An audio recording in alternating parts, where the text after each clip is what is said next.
There's a moment right before you quit something that actually matters, a project, a relationship, the business you finally dared to start, a version of yourself you were trying to build, where giving up doesn't feel like failure. It feels like relief. And that's the part nobody explains. You always hear the same advice. Keep pushing. Stay disciplined. Don't be the person who stops halfway through. So why, in that exact moment, does stopping feel like the smartest decision you've ever made? Turns out, that feeling isn't random. It's already been building for a while, in small ways you never notice, and the reason you miss it comes down to how you handle discomfort. Underneath that is a belief you've never questioned, quietly running the show. And once you see it, force stops being the answer.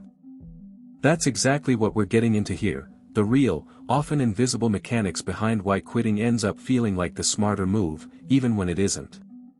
Stick around, because once you see it, you can't unsee it.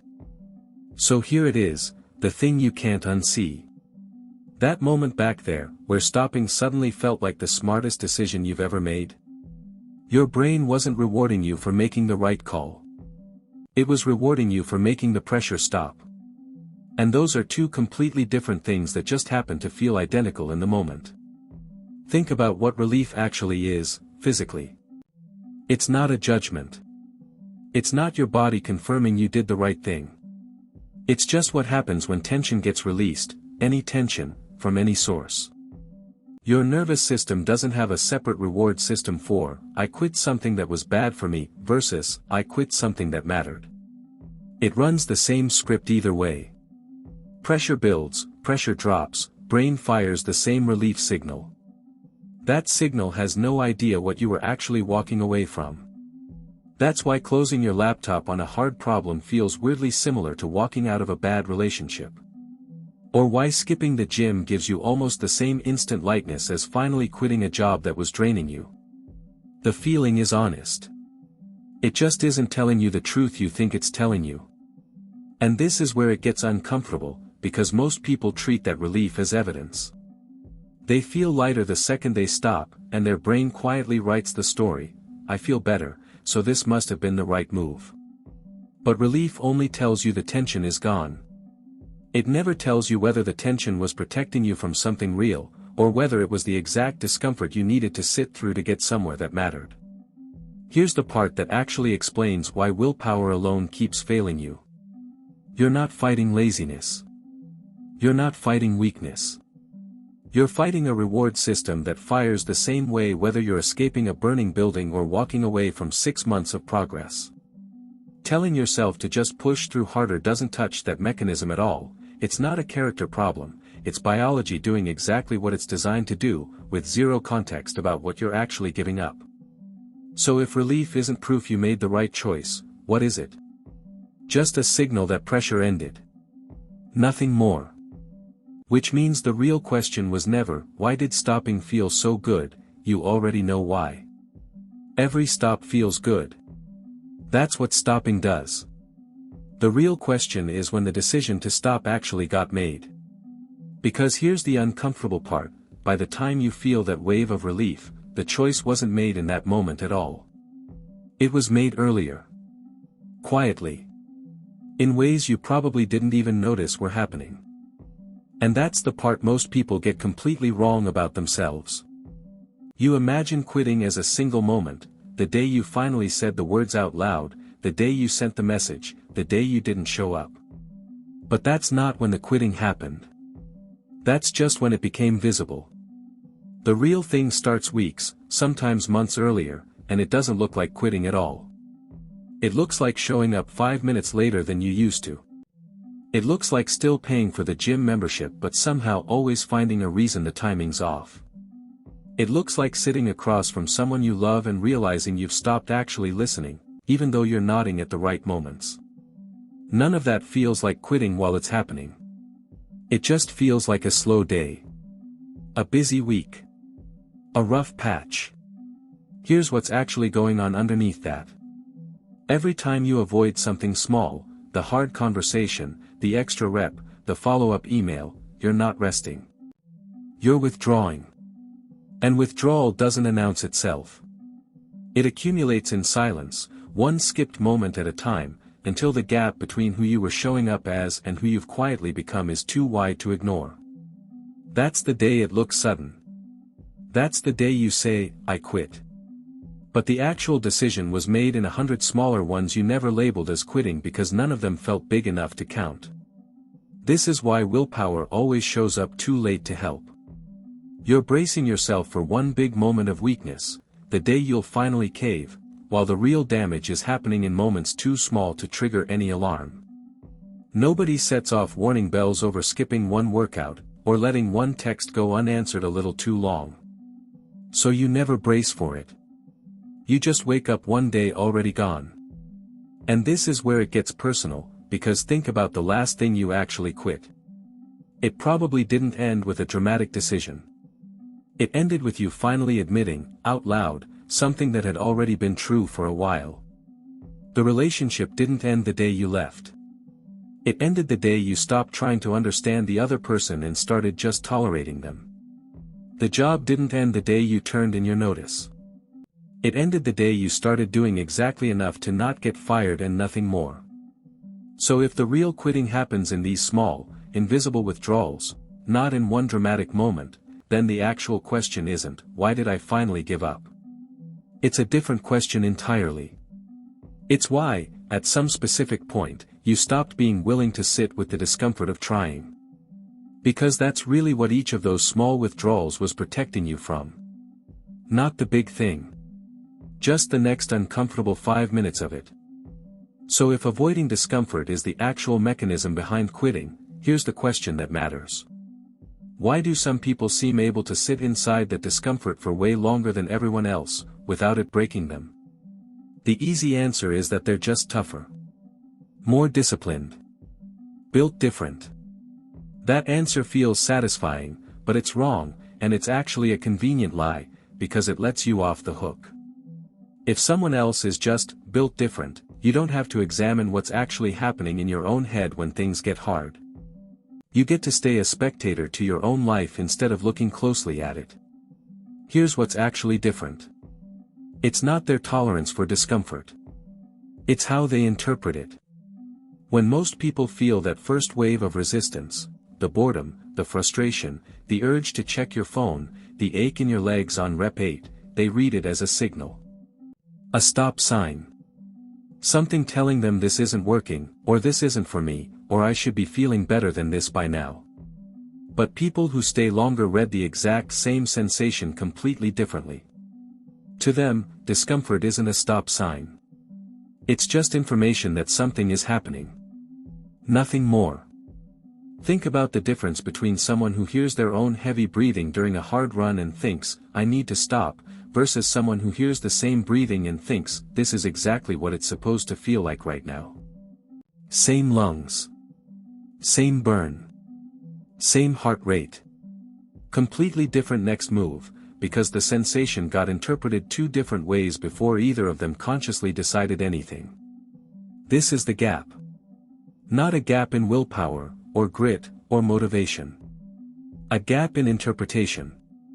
And it explains something that probably doesn't make sense to you yet, why you can push through discomfort easily in one part of your life, but collapse the second you feel it somewhere else.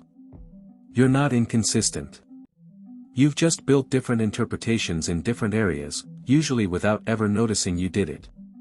Somewhere along the way, in specific parts of your life, you quietly learned that discomfort means danger. And in other parts, you learned that discomfort just means progress. Nobody sat you down and taught you either one directly. You built both interpretations the same way, through repetition, through what happened the last few times you felt that specific kind of discomfort and either pushed through or backed away. Which means the gap was never fixed. It was trained. Which also means it can be retrained. But not through forcing yourself to feel less discomfort, because that's not actually the lever. The lever is what you tell yourself the discomfort means the moment it shows up, and that interpretation is quietly running in the background of every hard moment you've ever walked away from. So if that interpretation was trained, then something had to train it. Some belief had to get planted early enough, and repeated often enough, that it now fires automatically before you're even aware you're making a decision. And most people never go looking for it, because it doesn't announce itself as a belief. It just feels like the truth. Here's the belief, and you've probably never said it out loud, but you've lived by it for years: if something is hard, that's proof it's not right for you.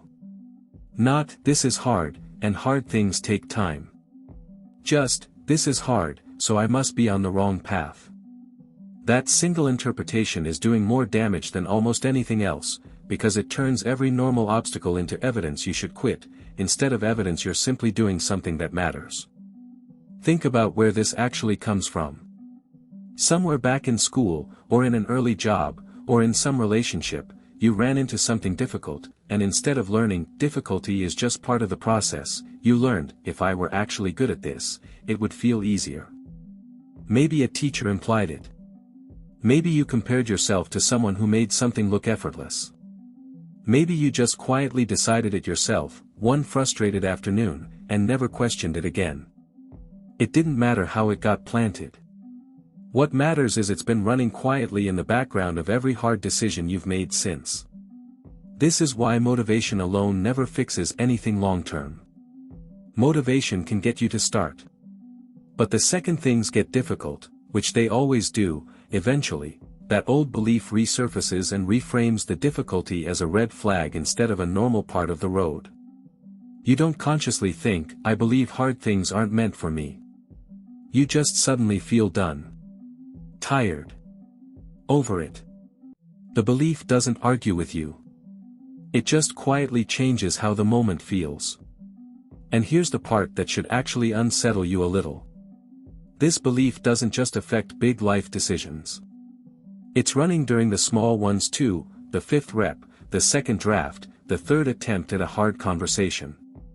Every time something takes more effort than you expected, that old belief is standing right there, offering the same explanation it's always offered: this is hard because it's wrong, not because it's real. The good news, if there is any at this point, is that a belief you can name is a belief you can start questioning.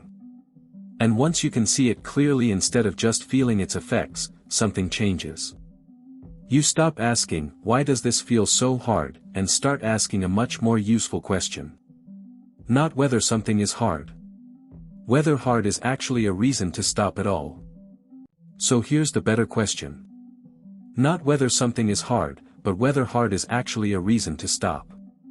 And the honest answer is no, which means the real problem was never a lack of willpower in the first place. But that's exactly the fix everyone reaches for anyway. More discipline. More grit. Try harder next time. It sounds right. It's also almost completely useless, and here's why.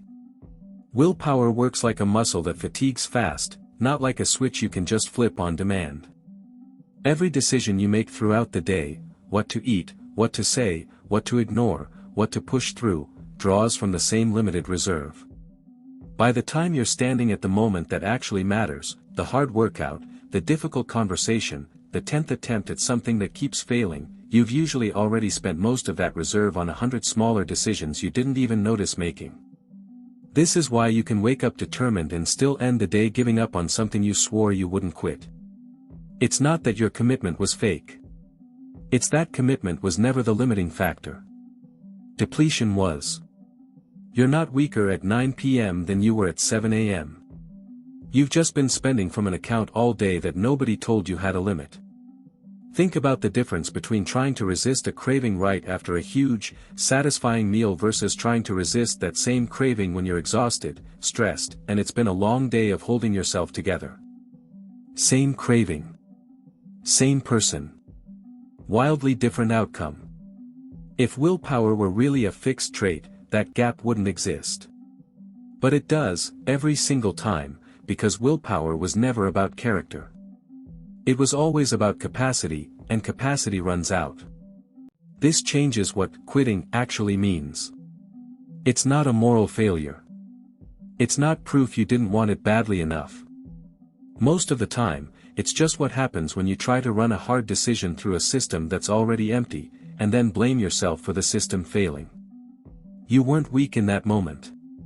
You were just out of fuel, and nobody ever taught you that fuel was a finite thing you needed to manage instead of an infinite thing you were supposed to just have. And this is where most people make the actual mistake worse. Once they quit something, they don't just walk away. They keep circling back to it, telling themselves they should still be doing it, that all that time and effort would go to waste otherwise. Which means the next problem isn't willpower at all. It's a completely different trap, one built entirely around what you've already put in, not what's actually still worth continuing. So here's the trap that shows up right after willpower runs out. You've already put time in. Money. Energy. Years, maybe. And some part of your brain looks at all of that and whispers the same line every time: you can't stop now, not after everything you've already invested. It sounds like loyalty. It sounds like not being a quitter. It's actually one of the most reliable ways people stay stuck in exactly the wrong thing for exactly the wrong reason. Here's the problem with that logic, laid out plainly. Everything you already spent, the time, the money, the years, is gone either way. It doesn't come back if you keep going, and it doesn't come back if you stop. The only thing that's actually still in your control is what happens from this point forward. But that's not how it feels in the moment. In the moment, walking away feels like it would make all that past investment worthless, so staying feels like the only way to protect it. Except staying doesn't protect anything that's already spent. It just risks spending more. Picture two people standing at the same fork. One has put in 2 years towards something that clearly isn't working. The other just started 3 weeks ago and it's already showing the same warning signs. Ask them both to walk away, and the person with 3 weeks in will do it without much resistance.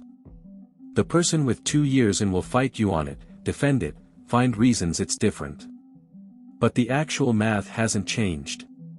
The only thing that changed is how much they've already lost, and loss is exactly what your brain is wired to protect, even when protecting it costs you more. This is why sunk cost thinking is so dangerous. It doesn't feel like a bias. It feels like integrity. It feels like the responsible thing to do, honoring what you've already put in. But it's quietly doing the opposite of what integrity is supposed to do. It's keeping you loyal to a decision you already made, instead of loyal to the actual outcome you originally wanted. And here's the question that cuts through it, the one worth asking honestly instead of defensively. If you were starting today, knowing everything you know now, with none of that past investment already spent, would you choose this again? Not, can I justify staying because of what I've put in? Just, knowing what you know now, is this still the right thing to be doing? If the answer is yes, that's not sunk cost keeping you in. That's a real reason. But if the honest answer is no, then all that time you've already spent isn't a reason to keep going. It's just the reason it feels so hard to admit you should stop. That question, would you choose this again, knowing what you know now, is honest. But there's something that gets in the way of answering it truthfully, almost every time. You look sideways before you look inward. You check what everyone else is doing, how far along they seem, how easy they make it look, and you let that answer the question for you instead of your own actual experience. Here's how it actually plays out. You're 3 months into something hard, wondering if you should keep going, and then you see someone who started around the same time already thriving. Already further along. Already looking like they never struggled at all. And instantly, the question in your head stops being, is this still right for me, and becomes, why am I not there yet? Those feel like the same question. They're not even close. The problem is you're comparing your full, unfiltered experience, the doubt, the bad days, the slow progress, all of it, against someone else's highlight reel, which is the only part of their process you ever actually see. You never see their bad days. You never see the version of them that almost quit 6 months ago, in private, the same way you're considering quitting right now. So the comparison was never fair to begin with. You're grading your behind-the-scenes footage against someone else's trailer. This is what makes comparison so much more dangerous than plain discomfort. Discomfort just makes you want to stop. Comparison makes you doubt whether you were ever capable in the first place, which is a completely different kind of damage. One says this is hard. The other says maybe you're just not one of the people this works for. And once that second thought takes hold, quitting stops feeling like a decision. It starts feeling like an inevitability you were just delaying. Think about how differently this plays out for two people doing the exact same hard thing, side by side. One of them has their phone off, focused entirely on their own slow, unglamorous progress. The other is checking 3 other people's timelines every night, measuring every setback against someone else's highlight. Same effort. Same difficulty. But only one of them is fighting 2 battles instead of one, the actual challenge, and an invented one that was never real to begin with. So the comparison trap doesn't just distort your honest answer. It replaces it entirely, with a question that was never yours to begin with. And once you take that second, invented battle off the table, something changes in how the first one feels. Not easier exactly. But finally, only yours to fight, without 100 invisible judges standing around deciding whether your pace counts. If you've made it this far, you're already ahead of most people. Because everything we've covered, the relief trap, the quiet erosion, the discomfort gap, the belief running the show, the depleted willpower, the sunk cost, the comparison, all of it points to one final shift. And it's simple enough to explain right now, no more building up to it. Here it is. Stop asking whether you feel like continuing. Start asking what the next honest step is, regardless of how you feel. That's the entire shift. Not motivation. Not more discipline. Just separating the decision to act from the feeling that shows up around it. Here's why this actually works, and it's not complicated. Every single trap we've walked through, relief, discomfort, sunk cost, comparison, operates through your feelings in the moment. They convince you that how you feel right now is reliable information about what you should do. It isn't. Feelings are real, but they're not accurate. They're reactive, temporary, and built from whatever just happened in the last few minutes, not from what actually matters long term. The moment you stop treating your feelings as instructions, every single trap loses its grip at once, because they were all using the same door to get in. Here's how this looks in practice. You don't wait until you feel ready to make the call, send the message, or show up to the thing you've been avoiding. You decide the smallest possible next action ahead of time, something so small it doesn't require motivation at all, opening the laptop, putting on the shoes, writing one sentence, and you do that regardless of what you feel in the moment. Not the whole task. Just the next physical step. Feelings, it turns out, follow action far more often than they lead it. You don't think your way into motivation. You act your way into it, almost every time. Think about the difference this makes practically.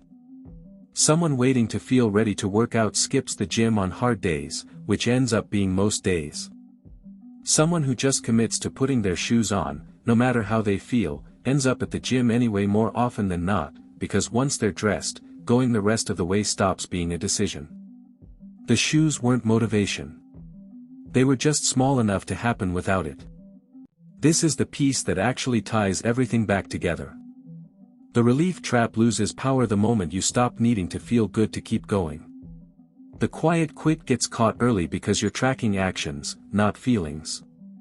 The discomfort gap closes because discomfort stops being a stop sign when it's no longer the thing deciding your next move. The belief, the depleted willpower, the sunk cost, the comparison, every one of them was only ever able to talk you out of something by first talking to your feelings. Once your next move doesn't ask your feelings for permission, none of them have anywhere left to grab hold. That's really it. Once your next move stops asking your feelings for permission, every trap loses its grip. Looking back, it was never one dramatic moment.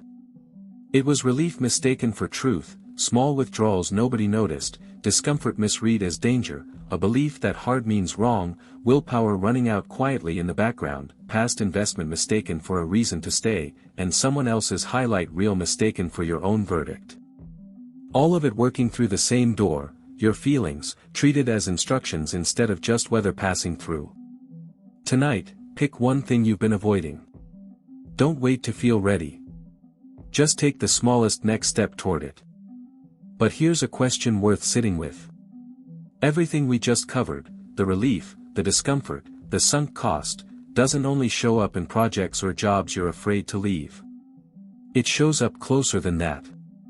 In how easily you give up on yourself, and how quickly you look for someone else to convince you you're worth keeping around. That's a different kind of quitting, one nobody talks about. There's a video right there on the power of actually loving yourself, and it gets into exactly why chasing someone else's approval feels safer than facing yourself. Click it and find out. And while you're at it,